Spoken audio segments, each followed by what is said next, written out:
Walumaa galtanii nagaa kan jirtan kabajamtoota daawwattoota keenya kun oduu idileetii al Usmaan Baay'eeti. Gujii bahaa aanaa Goorodoolaa ganda Adaadii jedhamutti saba waraana bilisummaa Oromoo sooratan jedhuun namoonni lama erga hidhamaniin booda ajjeefamuun gabaafame. Gocha kana kan raawwate poolisii humna addaa naannoo Oromiyaati jedhan jiraattonni gamasii odeeffanne dabalata qabna. Ajjechaan suukkanneessaa mana hidhaatii baasanii namoota nagaa irratti humnoota sirnichaatiin raawwatamaa jiru Oromiyaa bakkoota hedduutti hammaatee itti fufee jiraachuu maddeen gabaasani. Godina Gujii bahaa aanaa Goorodoolaa ganda Adaadii jedhamuun waamamutti saba waraana ABO sooratan jedhuun namoonni lama poolisoota humna addaa Oromiyaatiin mana isaaniitti qabamuun guyyaa dheengaddaa Ebla 23 barkuum 2021 kaambii waraanaatti geeffamuu erga hidhamaniin booda kaleessa ganama ajjeefamuun reeffi isaanii daandii gubbaatti darbamee argame jedhan jiraattonni Oromiyaa miidiyaa neetworkeef yaada laatan. Namoonni ajjeefaman kunneen Damisee Nageessaa nama hojii barsiisummaatiin jiraatuu fi kan lammataa Gushee Bariisoo ammoo nama hojii dhuunfaatiin jiraatu akka ta'es ibsameera. Namoota ajjeefaman kana reeffa isaanii awwaalcha dhoowwuun hanga ammatti daandii gubbaatti bakkuma itti gatamanitti humnoota kanaan eeggamaa akka jiranis maddeen himaniiru.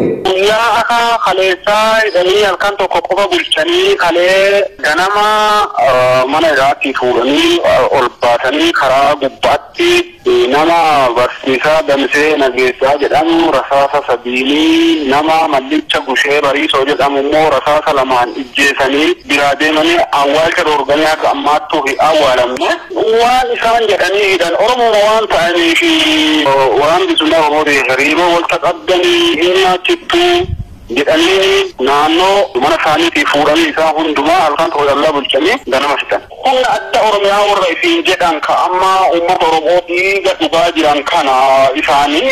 Mootummaan Abiy Ahmad imaammata namoota nagaa mana jireenyaa fi mana hidhaa irraa fuudhanii ajjeesanii darbu naannolee biroo irraa addatti Oromiyaa keessatti gaggeessaa jiraachuun uummata Oromoo irraa murna biltsiginnaa abdii kutachuu isaanii taajjabdoonni ibsaatiin jiru.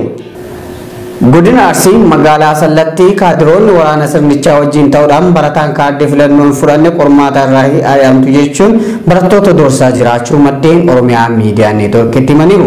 Kana malees murni biltsiginnaa tooftaa uumuun manguddootaa fi jaarsolii tokko tokko maqaa abbootii gadaatiin bobbaasuun duula ampuulii filadhaa jedhu gaggeessaa jiraachuus maddeen saaxilaniiru.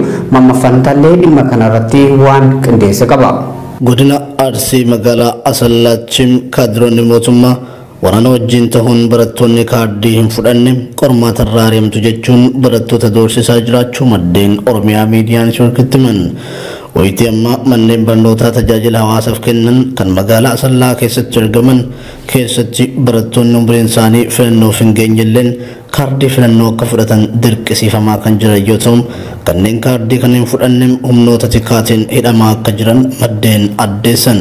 Kolleejjilee dhuunfaa kanneen akka kolleejjii Qananiisaa keessatti kutaan tokko qabamuun kaardiin filannoo barattootaaf dirqamaan kennamaa jiraachuus Oromiyaa miidiyaa neetwork odeeffateera.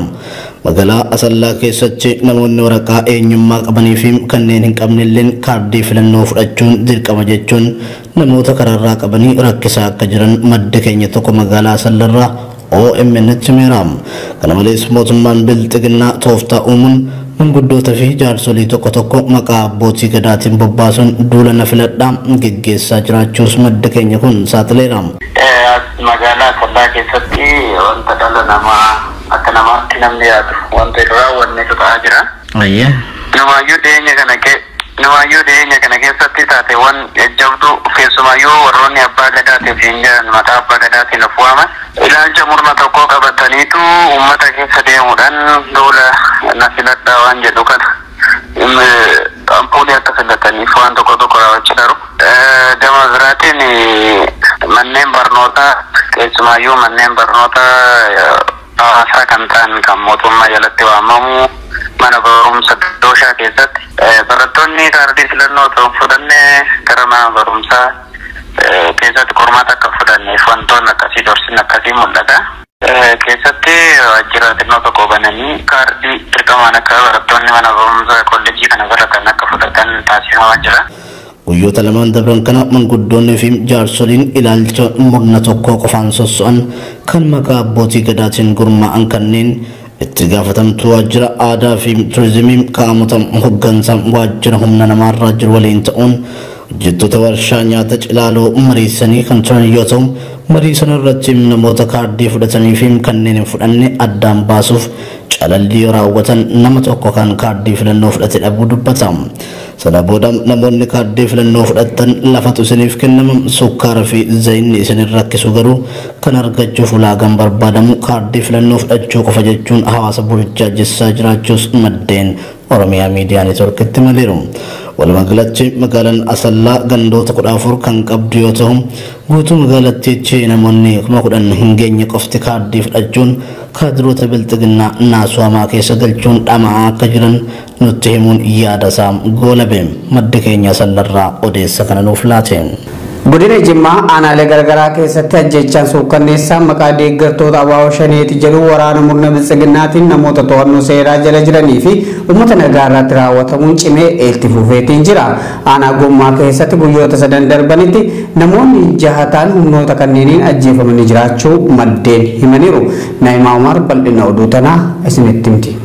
Godina Jimmaa aanota garagaraa keessatti ajjechaan suukkanneessaan maqaa deeggartoota ABO shaneeti jedhuun waraana mootummaatiin namoota to'annoo seeraa jala jiranii fi uummata nagaa irratti raawwatamuu cimee itti fufee jira.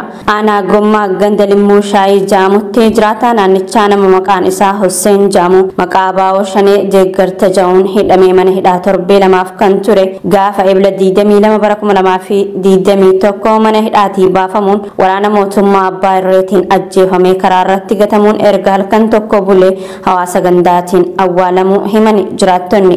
Namni kun oromummaa isaatiin alatti jireenya dhuunfaa isaa jiraachuu malee balleessaa tokkollee hin qabu kan jedhu jiraattota keessaa namni odeessa kana nuun ga'e badii takkaan malee ajjeefamee jira. Ganduma Limmuu Shaayii kanatti guyyaa kaleessaa milishaa gandaa dabalatee namoonni 4 humnoota kanneeniin ajjeefamuu maddeen kan addeessan yoo ta'u milishaa gandaa kana maaliif ajjeessan jennee hoggaa gaafannu ati mormituudha isaan waliin shanee deeggarta jedhaniit ajjeesanii jira. Namni odeessa kana nuun ga'e akka maddi keenya kun jedhutti sirni awwaalcha namoota kanneenii guyyaa har'aa raawwatee jiraachuu hima. Walumaa galatti guyyoota 3 dabran kana keessatti qofa ilmaan Oromoo ajjeefaman nama 6 ta'uutu himama.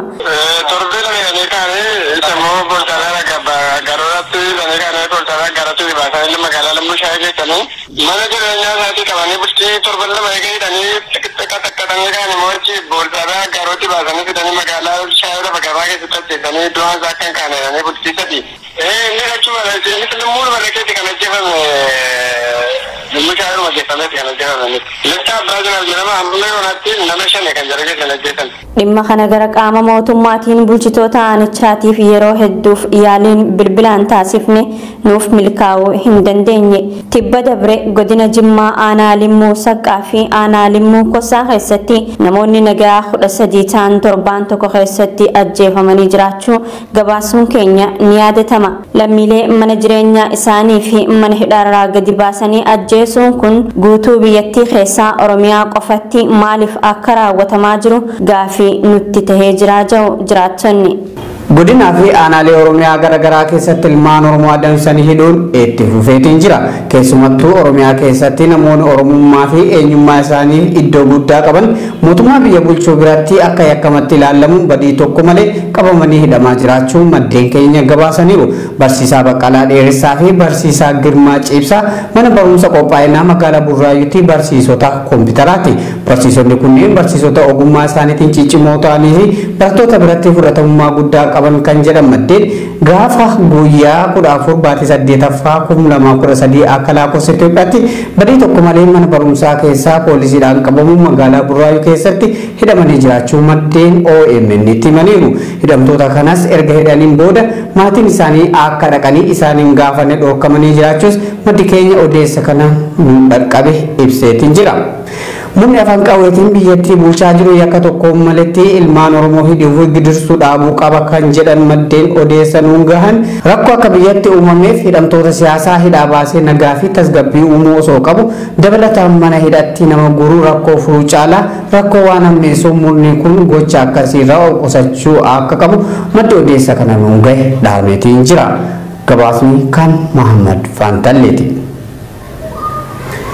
Jiraattuu Finfinnee kutaa magaalaa Gullallee aanaa sadaffaa kan taate Aadde Hawwii Girmaa ebla 11/2021 halkan walakkaa humnoota xiqqaatiin qabamuun akka hidhamtee abbaa warraa isii bilbilaan Oromiyaa miidiyaa neetworkiitti himeera. Hawwii Girmaa erga mana hidhaa galfamtee torbaan lama kan lakkoofsifte yoo ta'u poolisii himata abbaa torbee waliin hariiroo qabda jedhu isii irratti banee jira jedhani Mamma Fantalee Finfinneetti bilbiluun maatii isii odeeffatee jira. Finfinnee kutaa magaalaa Gullallee aanaa sadaffaatti gaafa ebla 11/2021 haati warraa badii tokko malee halkan sa'a 5 boodamti kan mootummaatiin mana jireenyaa ofii keessaa ukkaanfamtee hidhamuusee abbaa warraa Aadde Hawwii Girmaa Oromiyaa miidiyaa neetworkiitti hime. Hawwii Girmaa daa'ima reefu waggaa tokko ta'u guddisaa jiraachuu isii kan himu abbaan warraa isii kun barattoota yuunivarsiitii Rift Valley sababa weerara vaayirasii koronatiif barnoota addaan kutanii bara kana eebbifaman keessaa nama tokko ta'uusiis dubbata. Haati warraa isaa kun daa'ima guddisuuf ko'oomattee mana keessa oolte kan jedhu abbaa warraa isii jireenya qaalii magaalaa Finfinnee injifachuuf hojii dhuunfaatti bobba'ee kan mana tajaajilu isa ta'uu hima. Gaafa ebla 11 halkan keessaa sa'a 5 booda tikni mootummaa fi poolisiin mana jireenyaa isaanii bansiisanii bakka dhaloota fi maqaa isii erga gaafatanii booda qorannoof barbaadamta jechuun haadha warraa isaa fudhatanii akka deeman kan dubbatu. Daa'imni waggaa tokkoo fi ji'a lamaa kan harma haadha isaa malee waan biraa nyaachuu hin barre harka isaa irratti rakkoof saaxilamaa jiraachuu hima. Hawwii Girmaa erga mana hidhaa galfamtee torban lama ta'uuf kan deemu yoo ta'u poolisiin himata abbaa torbee waliin hariiroo qabda jedhu isirratti banuusaas Oromiyaa miidiyaa neetworkii odeeffateera. Torbee lama guuttee jirti erga qabamte gaafa ebla 11 kan qabamte gaafa guyyaa torbee lamaan har'a maqaa nu gaafatanii bakka dhaloota gosa hojii maal waan jedhu kan infoormeeshinii dhuma jiru nu gaafatanii san booda yaadatti kennitee deebitti jedhanii achinaay mucaan nu gaafatanii san booda yaadatti kennitee deebitti jedhanii achinaay mucaan kan harma hodhuudha waan biraan fayyadamu mucaa xiqqaatu jira jennee mucaan rafee jira noonu rafuuf jennee jirra mucaa xiqqaa agarsiisnee jennaan rakkoon qabu yaadatti kennitee deebitti yoo amma hin deebine ta'e boodee deebisi maamna akkasuma jedhanii hojii dura mana murtiitti dhiyaate mana murtiitti dhiyaate booda himanni irratti banamee abbaa torbee fi abbaa shanii waliin taatee Wallagga keessa naannoo magaalaa hedduu yaamee Wallagga keessa naannoo magaalaa hedduu yaamee kana keessa anaa beekii gidaanii bukkii maal waan akkasii kana keessa naannoo fideen abbaa torbee fi abbaa shanii waliin sochii warraaqsa waan akkasii gaggeessaa turtanii amma so'an akkasitti jirta. Abbaa warraasii kun himata isitti baname ilaalchisuun yaada kennin haati warraasaa dhimma siyaasaa kamirraa walaba ta'uusii fi yakki isii Oromummaa qofa yoo ta'e malee sochii ittiin himatamte kana tasumaa kan quban qabnee fi waggoota dura barnoota irraa kan turtee fi amma immoo haadha daa'ima ofii guddisuutti yeroo ishee dabarsaa jirtu ta'uu hima. Hawwii Girmaa yeroo ammaa kana mana hidhaa maakalaawii durii kan yeroo ammaa maqaa fi balbala jijjiirrate soostanyaa jedhamuun waamamu keessatti hidhamtee jirti. Tolakaa kabajamtoota daawwattoota keenya oduun idilee hadhaaf qopheeffanne kanaan gammaa daawwattanidha. Oduu isinitti himuun isin wajjin kan ture Usmaan Baay'ooti. Ogeessi kaameraa fi qindeessaa suur sagalee Bayaan Abdul Jaliil na wajjin jira. Qophiileen OMN afaan itti fufu.